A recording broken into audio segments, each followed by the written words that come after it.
So welcome to another edition of Real Guyana, and we start this one in the dark because I want to talk just for the next couple minutes about one of the enduring symbols of Guyana today. I'd say this is one of the symbols that epitomizes Guyana in its current dispensation. You know what that is? It's the candle. Right now we have blackout. So I know a lot of Guyanese in the diaspora follow this channel, and some of you have been away for a very long time, many years. Some of you have kids that look at videos of Guyana and wonder what it's like, Sometimes you even talk about this mythical thing called blackout. Well, this is what blackout looks like. Blackout is, let me just blow this candle out for a second so you could take a look around my room with me. That's what it looks like. Thank God for the bit of technology from Japan that keeps my hard drive flashing in the dark. Otherwise, it would be pitch black in here, So let's relight that enduring Guyanese symbol. There you go.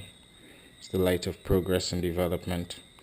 Now we're a few days past the inauguration of the new president. I know cabinet and the like haven't fully been sworn in, and we're expecting ceremonies on the 26th of May, which would be our Independence Day.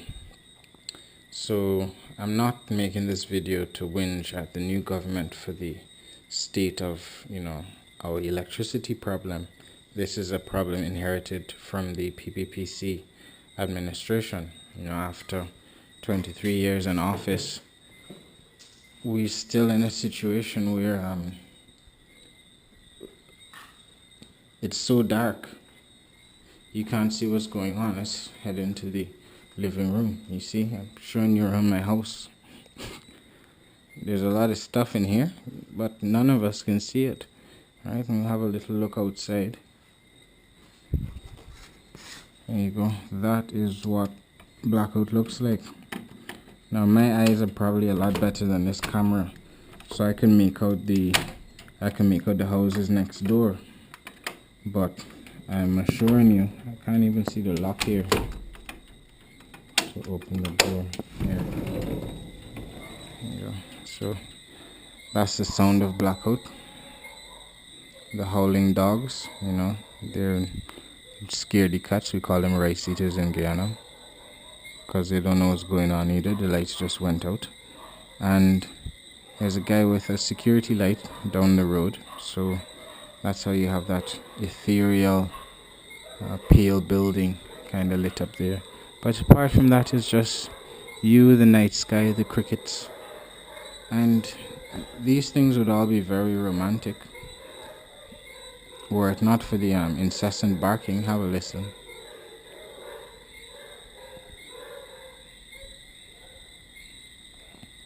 Yeah, it would be very romantic, all the crickets chirping and the light and everything. But every time I have blackout, all I wonder about, and a lot of this video is going to be in darkness, but what I do wonder about is the loss of productivity for Guyanese.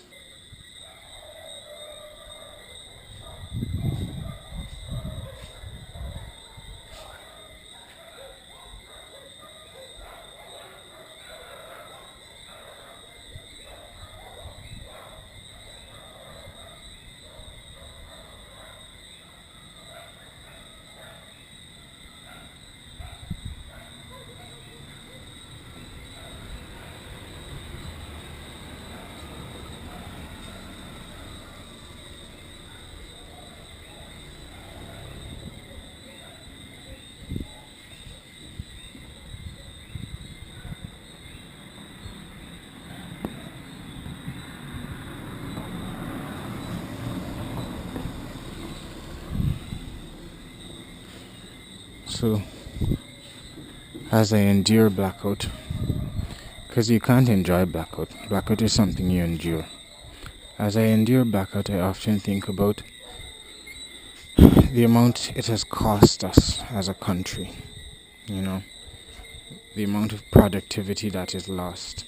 You can't just look at blackout as simply the absence of light, which it is, but we have to consider the economic dimensions of blackout. We must consider the fact we're the second poorest country in the hemisphere, and what blackout really means. Like, even my cat is scared by the blackout, and it's a black cat, right? But we have to consider the economic dimensions of blackout. Every time the lights go out, that means people are going to have to spend extra on the electricity bill. When their fridges and all the electrical devices start up again, it costs each of us every single blackout. That is a lot of work that people can't get done because there's no electricity. And sadly, we don't use abacuses anymore to calculate stuff. We use digital devices, computers, and stuff that require electricity. But when you don't have lights, right, and you're trying to keep up with a 21st century world, it's very difficult.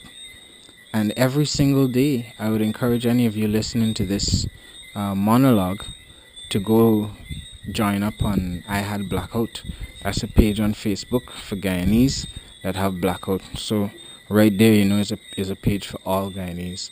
And I would encourage you to go and sign up on I Had Blackout and just log it whenever you have a blackout, because my theory is Guyana has looked like a sort of fairy light if you were to observe it from space for the last few decades.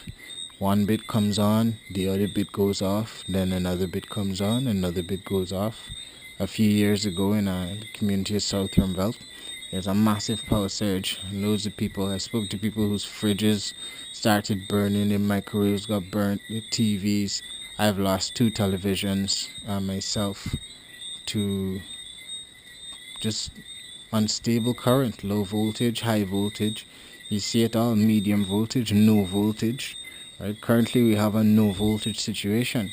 If I were to call the GPL line, I've done that so many times. They're not very helpful, They can A, confirm for you that you have blackout, which is great. But B, they often fail to tell you what the problem is and how it's going to be resolved and how long you have to wait on them to resolve it. They normally give you some exceptionally long timelines, like say it is now around 10 p.m., 10:30. And they will say, on or before 6 in the morning, sir. And you just have to carry on with your life, right? So especially in my line of work, it makes it very difficult. If you have an international client, you're trying to keep up with deadlines, submit stuff on time, then you really do need to have a generator. I can hear a little generator starting up in the background. But as you can see, most people can't afford it. And you're already paying for electricity, So that's it. This is what blackout looks like. This is the time when we are reintroduced to the heavens and the glory of the stars shining down upon us through fate and circumstance, cruel circumstance, I might add, because blackout is not nice. It's not nice. This is one of the things I can honestly say I hate about Guyana. I hate blackout. I hate it with a vengeance.